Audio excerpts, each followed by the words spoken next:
Hi, everybody. It's Marcy here. And today we are so happy to have Hilary Kirchner. Hi, Hilary. How are you? Hi, I'm great. How are you? Really great. Thank you so much. Enjoying the sunshine. Thank you so much for coming out today. We're going to have a great conversation about creating courses with your expert knowledge. But, Hilary, tell us a little bit about yourself and your business. Yeah, absolutely. I'm Hilary Kirchner. I'm the owner and CEO of Dream Right Creative, and we're an editorial and instructional design agency based in Columbus, Ohio, but we have clients all over the US. And we help companies turn their genius into content and courses that generate extra revenue and get people up to speed fast. And our approach to content and how we do things is a little bit different because we specialize in any subject matter that is technical, stressful, challenging, or boring to the general public, that most people are like, why would you ever want to work in that? That's what we love to do. We love to make it exciting and accessible and really interesting to a broader audience so that our clients and their companies can really grow and scale. We love that boring. Some of what we talk about sometimes seems boring. To us, we're passionate about it. I But maybe know, to the it's so general great. public, they're like, that doesn't seem so funny. But tell me, so let's start at the beginning. What type of person would be a good candidate to kick off a course or share their work? Does it have to be a large company? Can it be a small company? Can it just be a random individual who has a lot of expertise in what they do every day? Yeah, all of the above, actually. So I think, when you think courses, you often think big corporations who have a training and development team Mhm. who want to, onboard a lot of people for internal growth, a new hire and they're training for sales and stuff, which is great. You may need that for your internal team as you grow. I am all about that. But for small businesses or the solopreneur or the micro business where you have maybe just 5 or fewer employees working with you, it can be a really great way to not only have a marketing content engine to really gold mine every, bit of your content marketing, but also have another revenue stream coming in because when you're that small, your time is limited. So you have to be able to share your expertise in new ways so that Mhm. you can maximize how many people that you reach. Certainly that old adage, time is money, uh, Hmm. definitely relates down to us smaller individuals. So, all right, so let's say we know pretty much everyone qualifies to do a course or have some content out there. What would be the first step? Like, how do I decide, okay, I want to do a course about my expertise or what I do every day, but is it a matter of, okay, picking a small topic and starting there? Or do you look overall at your job description? Is it making an outline? Like, how do we even get started with that? Yeah. So one of the first things is decide what, topic you think you want to create a course about, and look at the logistics of how you want to do that. So that is the baseline question, like where do I even start? Who would care about what I want to talk about? That's the question that we often get from our small business clients in particular. And what I like to say is kind of create a Venn diagram, the two circles overlapping, of all the ideas that you have of what you might want to teach somebody. And it doesn't have to be your current clients. It can absolutely be a pain point in working with them, like onboarding to your process, something that you are tired of, telling them over and over and over how to do, get into your portal or something, and how to work with you. Um, or it could be, maybe you're training the next generation of notaries or what, getting prepared for an exam or what you do. A new type of client, all of your ideas in one circle, right? And then start listening to your clients, to people that you're networking with. What are they asking about? What are the frequently asked questions to you about your business? And see if there's any overlap. And where they overlap, that's going to be kind of your sweet spot for topics. And once you have your narrowed down topics, then you're going to want to decide, would this work best maybe in a workshop that I facilitate? That's often a good first step, whether it's, on Zoom or at a local chamber of commerce, networking type event. It's a good way to actually get everything out, have someone record it so you have that content, and then you can turn it into an on-demand, like electronic or immersive interactive course later. But that That way makes you get great it sense. all out of your head. Mhm. Well, and I love what you said about, what questions are you being asked? Because that is key, right? So I say it's a loan signing agent here in Miami. People will be like, what does that actually entail? Like, what do you do? Right? People don't really know. So when we talk about courses, it's not always about necessarily like teaching someone your job. Sometimes it's just an education piece. Hey, here's what loan signing agents do. Here's what hairstylists, estheticians, estate attorneys, trademarks. It doesn't matter what it is that you do. Sometimes it's really just educating that other entity.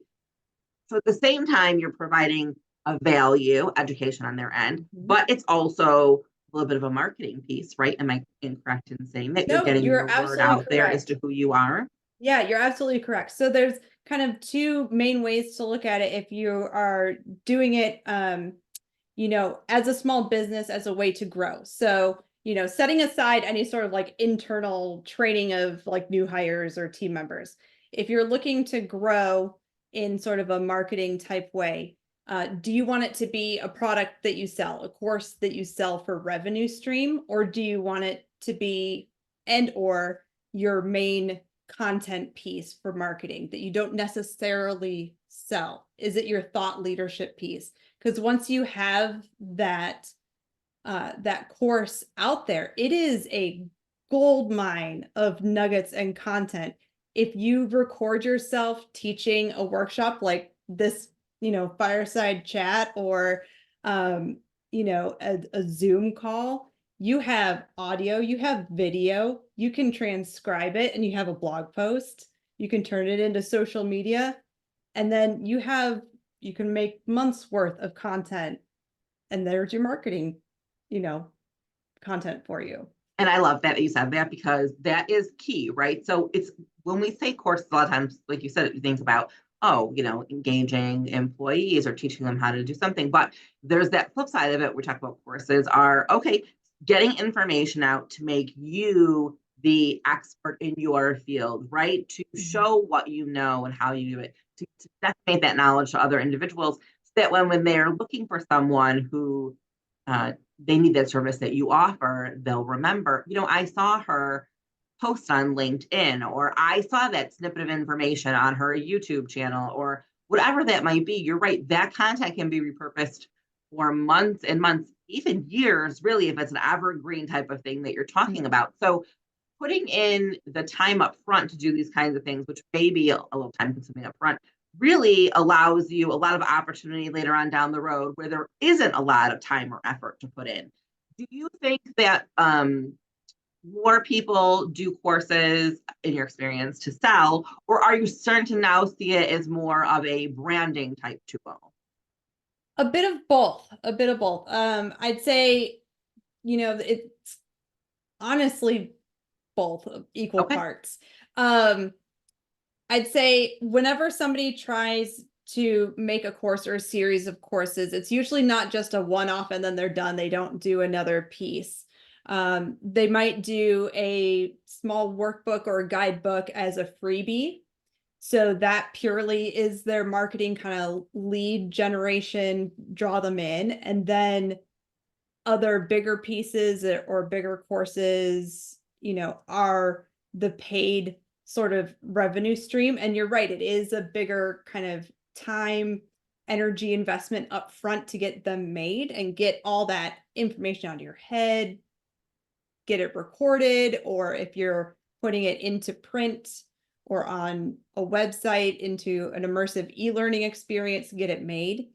But once it's there and it becomes a passive revenue stream, or it can be, so it can really help in once you do get busy again to have that keep coming And you're right, it can help people remember you, but also it can help you have better vetted clients and clients that come to you that need less onboarding and less training to know what it is you do, so that you can get down to business once you have them in hand. So That makes great sense. I love that. yeah. All right, so now we've decided to do, of course, we decided whether it's, course of content for learning or for marketing.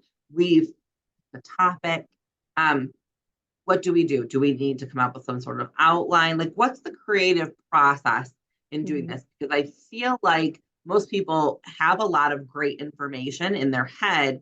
How does that convert into some sort of media? Like, how do they get from point A to point B? Mhm. So there are kind of three things if you learn nothing else about instructional design.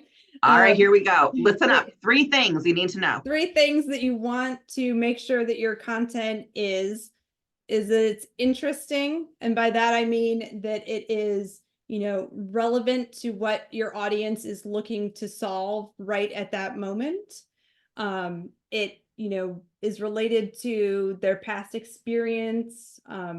It doesn't have to be, superheroes and explosions everywhere kind of interesting. It can be. That's also fun. Um, but also memorable. And by that, I mean it's structured well so that you're not assuming that they know more than they do. Mm. Start with the basics, but give them the answers that they need up front and opportunities to learn more if they need to in other ways. So for instance, if you're teaching them about a concept that answers a common question, answer that question right up front. But if there's more nuance to it that you know that they need, but they're not asking about it, put that in a blog post or if you want to learn more, click here type of, add on to your course under the video. That can really work wonders for them to, okay, I understand this basic concept. Now I'm going to go learn more. So that helps the memory part of it. And then more than anything else, make sure it's actionable at the very end. Like they should come away being able to do something. So by the end of your course, start thinking about what do you want them to be able to do once they're done with your course. Not just what do you want them to learn, but what do you want them to be able to do or be ready to do? Okay, that makes great sense. And I love the part where you said, tell them up front what they're looking for, because the reality is that most people in general in the social media era have a very small attention span, right? You Mhm. only have seconds to capture Yeah. them normally. And so you want that to be a hook so that they say, oh, this is great. And maybe they have time and they go through the rest of it. Or maybe they think to themselves, you know what? This is really something that I want to dig into deeper, but I don't have the time or attention span right now. Let me put this aside to come back, in a day or 2 days. But they'll appreciate that you valued their time in telling them up front what it is they needed to know. Mhm. And is that how people perceive that as a value? Hey, I didn't have to listen to 20 minutes of, garbled whatever or an ad, right? They told me what I wanted to know up front. And I appreciate that Yeah. was, is that a value of my time. They gave me the information up front and kind of promotes you in that space of, hey, I understand we're in the same place. Yeah, absolutely. Especially if you're talking about a topic that is going to inherently be a little bit stressful. So that could be, anything having to do with legal things. I know with like Right. notaries, you're Legalese, working with not legal always papers. super exciting or sexy, but we do love it and we're passionate about it. Yep. So anything legal, medical, finance, technology, all that stuff for a lot of people, just as soon as you start talking about it, their stress levels are going to go up in their brain, whether they're conscious of it or not. So your job as the content creator is to either reduce those stress levels or to help them bypass it by being empathetic in how you present that content. So make it bite-sized pieces, make it interesting, memorable, actionable, so they can work through it and build upon what they've learned and actually do something with it. So the little persona that I like to think about when I'm evaluating my own content to see if it hits those 3 marks is it the ultimate content. So I'm the ultimate. Yeah. All right. Now, content creator, I would call that a buzzword. It seems like everybody is a content creator today, right? But I like to say I am not a content creator. Like, I am terrible, I think. Uh, I'm one of those people who has lots of knowledge or information, but doesn't always translate well for me because I have a lot of knowledge, right? So sometimes I forget that not everyone on the other side of me knows exactly what it is that I'm talking about, especially if it's a more complicated or intensive sort of conversation that has to be had. So when we talk about content creation, and I love that you give us those 3 things, but is there a rule of thumb when it comes to my expertise in getting that across to the other person? So like sometimes I'll watch videos of other people and I'll be like, I can tell this person really knows her stuff, right? Maybe I don't know the topic at all, but I can tell that what she's talking about, she's very knowledgeable. Is there something that can convey that to our audience in that short piece of time? Is it the way that we talk or our cadence, or is it the PowerPoint that we throw up there, or the colors that we use, or the outfit that we're wearing? Like, is there some sort of science to all of that? Oh, well, there are a lot of different views on, the science of presentation and, articulation if you're, presenting orally or verbally, presenting that way. I am not particularly the best verbal presenter. So I am definitely more of the writer type presenter. But yes, I would say anytime that you can come into it with real world examples and scenarios that speak to your audience, that is inherently going to make that emotional connection with them. And as soon as you can make that emotional connection and show that their lived experience, that's going to make the connection in their head that, okay, this person understands my experience. They understand me. Mhm. So I'm going to be more likely to listen to what they have to say. And then once you cross that hurdle, then you can talk about your knowledge and back it up with, your sources and your information. Your But if you don't storytelling have piece. that, yeah, if you don't have that emotional connection and that relevance to their lived experience, like if all of your real world scenarios that you talk about have nothing to do with what they're doing, like if your real estate transactions are all commercial and they're trying to buy a house, they're gonna be like, I don't think this person knows at all what they're talking about. And that Maybe. makes complete Yeah. sense, right? That's Yeah. important. Um, I just had so I want to go back to this for a minute, 'cause you said that, you're not the best, maybe verbal presenter. And certainly there are times where I'm not either, realistically. I tend to talk very quickly sometimes, or to slow down, or I'll go from topic to topic in my head. Does that kind of dictate to what your medium would be for conveying that information? Like, let's say you're really great at the verbal thing, you are very dynamic. Would that lend more to, hey, I'm going to record a video, right? Or a short sort of reel for social media? Or if you're not great at that, but you're an amazing writer, would you be like, okay, I'm going to really work on blog posts and press releases and, of course, based off of a PowerPoint presentation? Or should your course be a mixture of all of the things? Yeah. So you should always start with what your audience needs. And honestly, the more multimedia you can make something, the better, because people are coming from all different areas of life. Some people in the moment are going to be better at learning by listening. Maybe they're driving in their car and that's the time that they, learn best.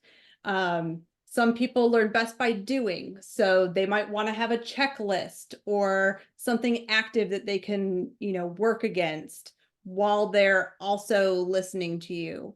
But some people are visual learners, so they might want to see you talking. They might also not, they might have a learning disability or a neuro, divergence difference that they need to work around. So the more different media you can provide something, the better for the learner typically. But that's not to say that you have to do everything in video and it has to be multimedia all the time, because there's realistic logistical concerns here. If it's not something that you're comfortable doing, you're not going to end up doing it. So it's not going to work anyway.